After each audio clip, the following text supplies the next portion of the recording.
L'architecture, c'était pas mieux avant. C'était différent. Ce genre de poste est pour moi malhonnête. Ça dénote d'un problème qui est super important, mais ça ne l'adresse pas de la bonne manière. Quand on voit des photos manipulées entre une vieille ville européenne et une photo en noir et blanc de New York, bah là on n'a pas la vraie image parce que l'architecture c'est le reflet de son contexte et le reflet de son histoire.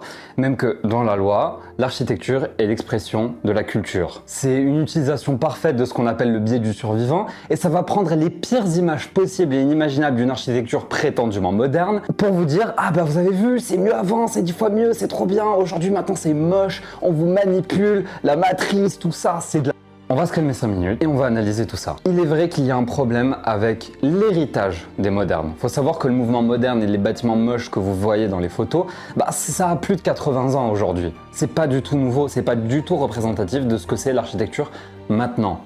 Et le problème, c'est qu'aujourd'hui, on est arrivé à un moment où on est vraiment capable d'identifier ce qui ne marche pas. Ce qu'on apprend dans les écoles d'architecture, c'est que l'architecture dépend exclusivement de son contexte. On ne construit pas gratuitement. Si on voit les projets construits comme les projets de Roth Architecture, où c'est une architecture qui ne peut pas être dessinée en plan et qui ne marche que si on les construit en chantier, en tant qu'architecte, on se bat pour ne plus construire comme ça, mais pour construire comme ça.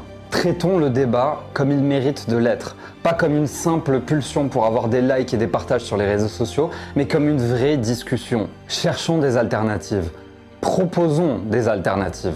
Alors si vous voulez plus d'optimisme dans votre architecture et surtout une architecture qui est plus locale et consciente de son environnement, eh bien abonnez-vous à ma chaîne et allez voir ma vidéo dans laquelle je décrypte le décret de Donald Trump sur l'architecture classique.